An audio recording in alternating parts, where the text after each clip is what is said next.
인생을 보내시면서 난 인생의 가장 캄캄한 밤, 어두운 터널 같은 순간을 지냈다.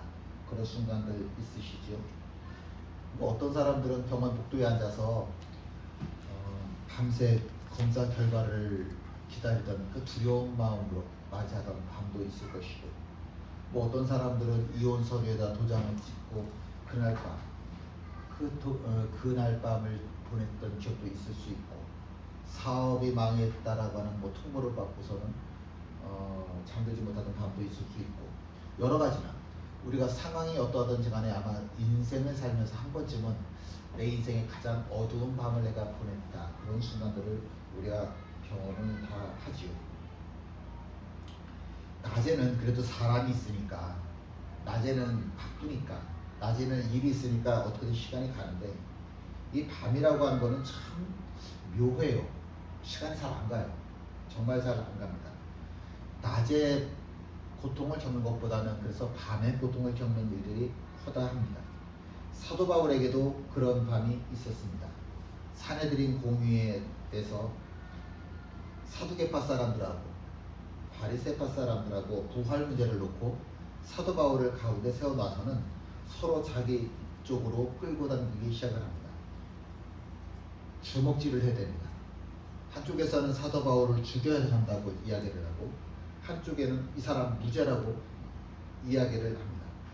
얼마나 격렬하게 이 사도 바울을 가운데 놓고 끌어당기던지 글라우디오 천부장이 이러다가 사람 몸이, 바울의 몸이 찢겨질 수도 있겠구나 라고 생각을 해서 사도 바울을 군사들로 하여금 들어서 군대 진영 안으로 옮기게 되죠. 근데 참 안타까운 건 이런 겁니다.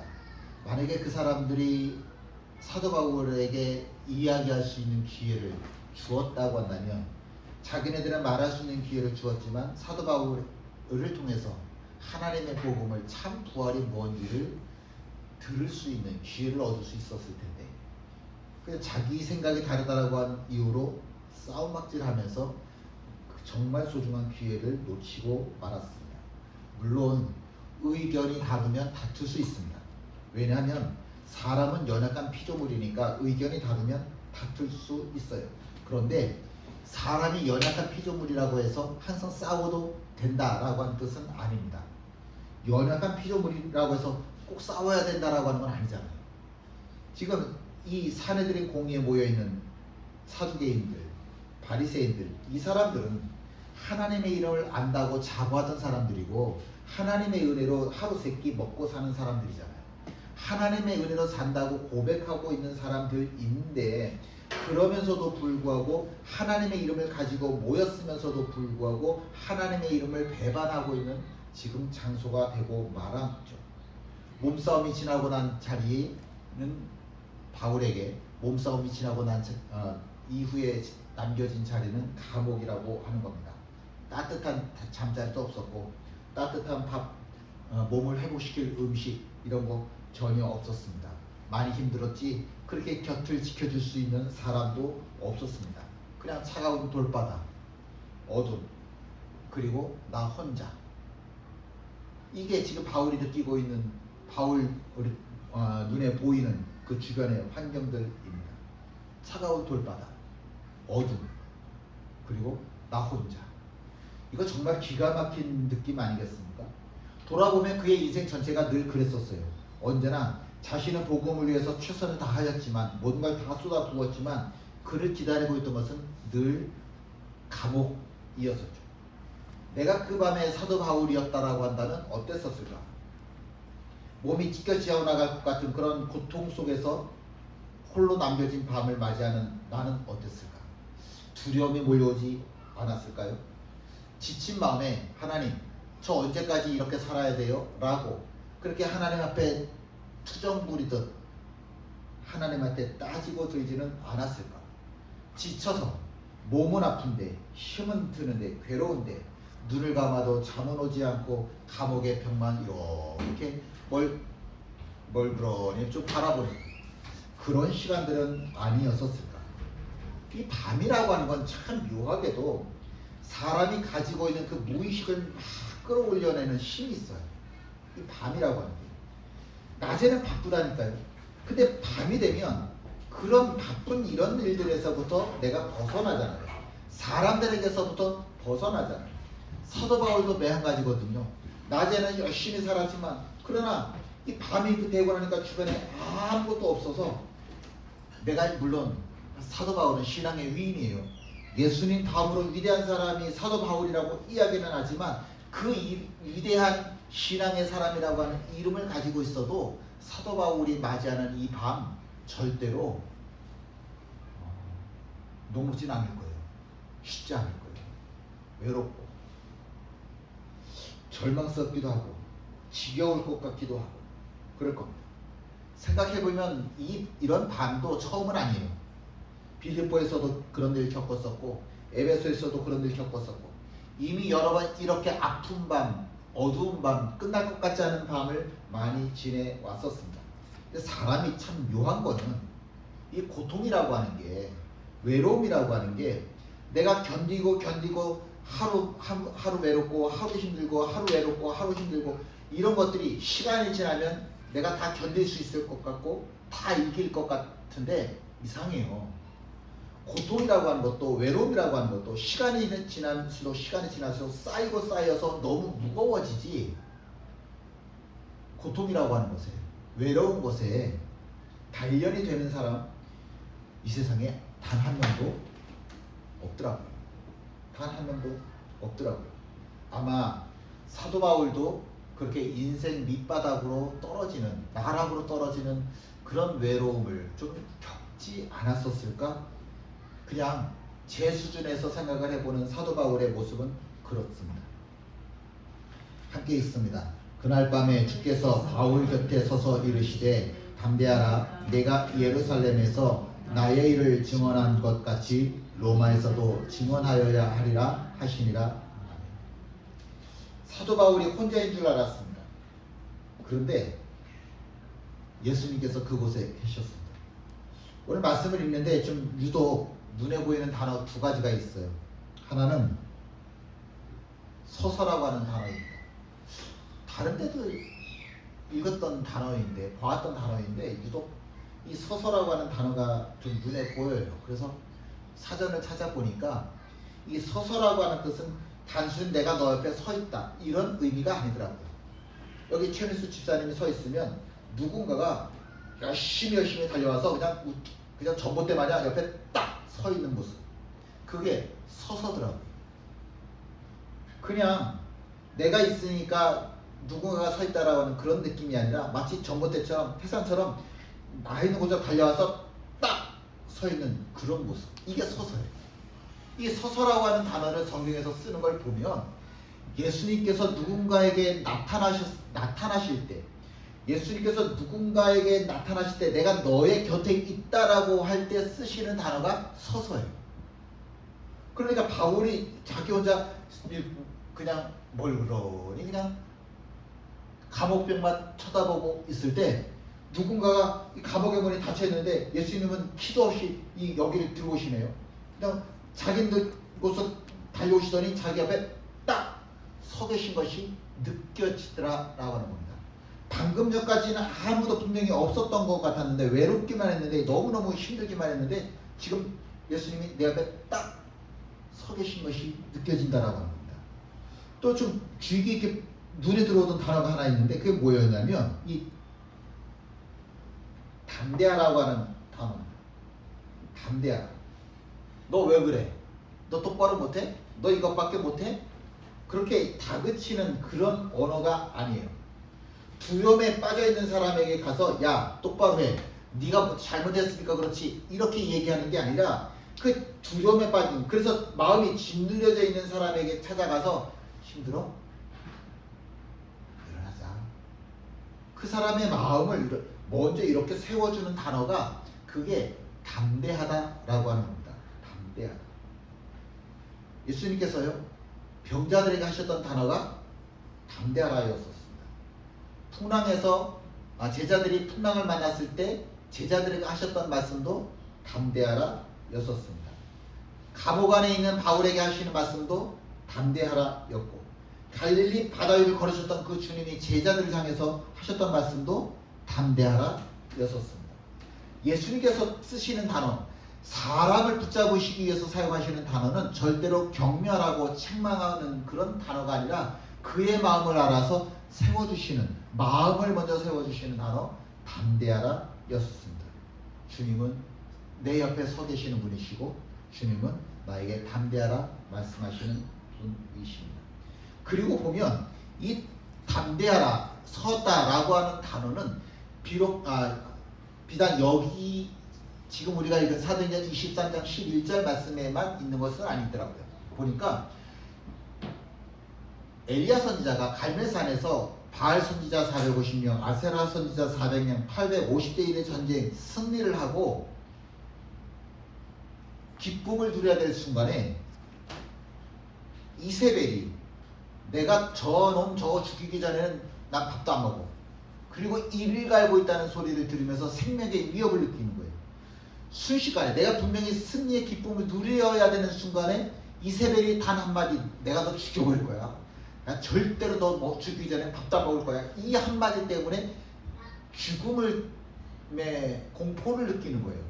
우울증에 빠져버렸습니다. 근데 밥도 못 먹고 지쳐서 쓰러져 있는데 그곳이 어디였냐면 로뎀나무라고 하는 곳이었었죠. 근데 로뎀나무는 말씀드렸던 것처럼 그늘도 없어요. 글쎄 30cm, 40cm, 커봐야 뭐 50cm 요것밖에 안 되는 게 이게 로뎀나무인데 그 밑에 무슨 그늘이 있을 수 있겠습니까? 그런데 천사가 그를 찾아왔습니다. 그리고 천사가 이야기를 하는데 뭐라고 말을 하냐면 일어나서 먹어라 그렇게 말씀을 하더라고요. 하나님이 엘리야를 꾸짖지 않으셨어요. 야, 너 방금 전에 갈멜산에서 승리를 거뒀잖아. 그런데 어떻게 그런 네가 이렇게 죽음의 공포를 느끼면서 우울증에 빠져 있을 수 있느냐라고 야단을 치신 게 아니에요. 야, 너 똑바로 안 해? 다시 싸워야지. 너 해야 될 일이 있는데 네가 지금 이러고 있을 때야? 이렇게 말씀 안 하셔요. 한 말씀도 안 하시고 그저 하시는 말씀이 뭐였냐면 일어나서 먹어라 그랬어요. 근데 먹고 나니까 웬일인지 또 졸려. 자, 재워주셨어요. 그리고 잠자는 그에게 또다시 일어나게 하셔서 또다시 떡을 주시고 물을 주시면서 먹여주시고 다시 힘을 주시고, 그게 하나님이 우리에게 하시는 일입니다. 하나님이 엘리야 선지자를 만나면서 신학적인 이유를 가지고 야, 이거는 말이야, 이거야, 이건 저거야, 그러니까 너는 이렇게 살아야지, 이런 지시하는 거, 책망하는 거, 아니면 뭐 이론적인 거, 이런 것들이 하나님에게서는 전혀 없었어요. 자기 하시고 먹이셨어요. 자기 하시고 먹이셨습니다. 회복이라고 하는 건 내가 몸이 회복되어지고 마음이 회복되어진다라고 하는 건 한 번 좋은 일을 겪었다고 해서 한 번 맛있는 거 먹었다고 해서 내가 몸이 회복되는 거 아니잖아요. 2번 먹고 3번 먹고 4번 먹고 자꾸 좋은 것을 먹어야 마음도 세워지고 몸도 세워지잖아요. 하나님이 우리에게 하시는 방법은 그거라고요. 내 마음이 세워질 때까지, 내 몸이 세워질 때까지 하나님께서는 은혜를 주시는 분입니다. 찾아오시는 분이세요. 그런 방법을 똑같이 모든 사람들에게 적용하시는 거예요. 엘리야에게도 찾아가시고 감옥 안에 계신 사도 바울에게도 찾아갑니다. 함께 있습니다. 사망의 음침한 골짜기로 다닐지라도 해를 두려워하지 않을 것은 주께서 나와 함께 하시리라. 사망의 음침한 골짜기로 다닐지라도 내가 해를 두려워하지 않아요. 왜냐하면 하나님께서 나와 함께 계시기 때문에 그렇습니다. 이 약속이 누구에게서 완전하게 이루어지냐면 예수님에게서 완전하게 이루어지는 겁니다. 함께 읽죠. 그의 이름을 임마누엘이라 하리니 이를 번역한즉 하나님이 우리와 함께 계시다 함이라. 아멘. 광야의 엘리야에게, 감방의 감옥에 있는 사도 바울에게 찾아오셨던 하나님이 이제는 십자가를 통해서 우리에게 찾아오셔서 말씀하십니다. 구약의 임마누엘을 말씀하셨는데 그 임마누엘이라고 하는 것이 신약에 오면서 성육신, 하늘에 계신 하나님이 인간의 몸을 입으시고 이 땅에 오시면서 우리에게 내가 너와 함께 있다 말씀하시고, 십자가를 통해서 다시 한번, 부활을 통해서 다시 한번 우리에게 말씀하십니다. 뭐라고 말씀하셔요? 함께 읽죠. 내가 결코 너를 버리지 아니하고 너를 떠나지 아니하리라 하셨느니라. 성경은 사도 바울에게만 주는 것도 아니고, 성경은 엘리야에게만 주는 말씀도 아닙니다. 성경은 하나님의 말씀을 듣는 우리 모두에게 주시는 말씀입니다. 예수쟁이 된 우리 모두에게 동일하게 주시는 약속입니다. 근데 내가 이 말씀을 자꾸 잊어버려요. 살다 보니까, 바쁘다 보니까, 힘들다 보니까 하나님의 말씀을 자꾸 잃어버려요. 그런데 약속이라고 하는 것은 내가 잃어버려도 상대방이 기억하고 있으면 유효해요. 하나님이 약속하셨다고요. 내가 결코 너를 버리지 아니하고 너를 떠나지 아니하리라 약속하셨다고요. 나랑 약속을 해주신 거예요. 나 약속 못했는데, 아니요. 나는 하나님과 약속할 그런 관계가 또 조차도 되지 않는 존재임에도 불구하고 하나님 나하고 이렇게 약속을 해주셨어요. 근데 살다 보니까 내가 하나님과 약속을 잊어버렸어. 그런데 하나님이 여전히 기억하고 계시다고. 내가 결코 너를 버리지 아니하고 너를 떠나지 않겠다. 하나님이 약속하시고 그 약속을 지금도 지키신다라고 하는 겁니다. 참 놀라운 거는, 정말 이해가 안 되는 건 이런 겁니다. 임마누엘, 하나님이 우리와 함께 계시다고 하는 이 약속은 아무런 내가 조건을 갖추지 못했음에도 불구하고 이 약속을 주셨고 이 약속을 지키고 계시다라고 하는 거예요. 엘리야가 갈멜산에서 승리를 거두어서 저 도망가고 있던 그 상황 속에서, 그래 너 하나님의 선지자라고 하는 거 다시 증명해. 그러면 내가 축복해 줄게. 이런 게 아니라니까요. 이 사람이 무서워서 도망가다가 우울증에 걸리고 지금 나 죽여주세요. 차라리 나를 죽여주세요. 라고 절망 가운데 빠졌을 때 전혀 약속 이행을 할 상황이 안 되는데도 불구하고 그때 하나님께서 내가 너와 함께 있다. 나는 임마누엘의 하나님이다 말씀하신다라고 합니다. 바울에게, 야 네가 지금 두려워하고 있을 때 아니야. 너가 지금 해야 할 일이 얼마나 많은지 알아? 담대히 이놈아. 그렇게 야단을 치시면서 그렇지 못한 바울에게 찾아가셔서 내가 너와 함께 있다. 나는 임마누엘의 하나님, 너와 함께 있는 하나님이야. 이렇게 말씀하신다라고 하는 거죠. 오늘 하늘 양식 보내드리면서 이 글도 보내드렸는데 보셨습니까? 어느 목사님 사무실에 갔더니 이 글씨가 있더라고요. 그래서 사진을 찍어왔어요. 두려움이 녹화하여 믿음이 나가보니 아무도 없더라. 두려움이 녹화하여 믿음이 나가보니 아무도 없더라. 우리에게 믿음이 있습니까? 우리에게 두려움이 있는 건 알아요. 그죠? 우리에게 연약함이 있는 건 알아요. 그 연약함이, 그 두려움이 문을 두드리는 거예요. 자꾸 내 마음을 두드려요.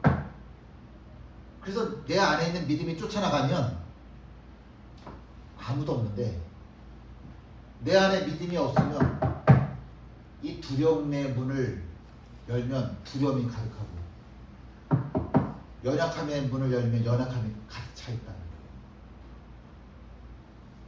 오늘 우리의 밤도 다르지 않습니다. 하나님이 우리를 찾아오셨잖아요. 그래서 하나님이 나와 같이 계시다니까요.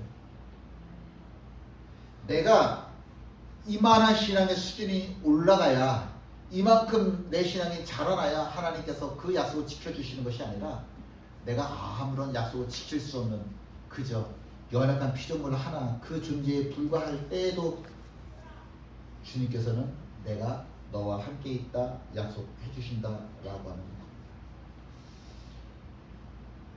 어떻게 좀 그림을 표현할 수 있을까 좀 고민을 많이 해봤어요.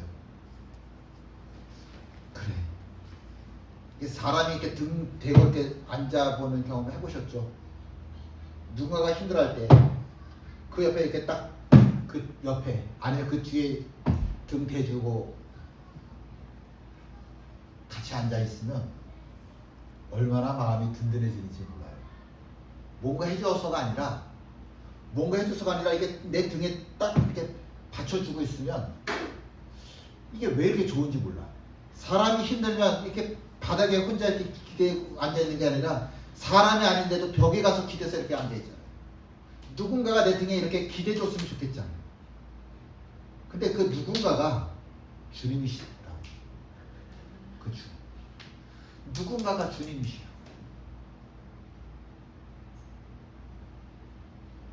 이게 예수쟁이의 삶이라고 하는 겁니다. 내가 깨닫던, 내가 깨닫지 못하던, 내가 알던 모르던, 내가 자격 조건을 충분히 갖췄던 못 갖췄던, 내가 등 돌아보면 지금 주님께서 내 등 뒤에 계시다.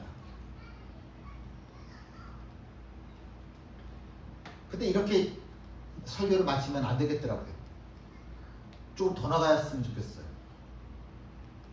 예수쟁이의 삶이라고 하는 것은 이제는 내가 누군가의 옆에서 아니면 내가 누군가의 등 뒤에서 똑같이 앉아 있는 겁니다.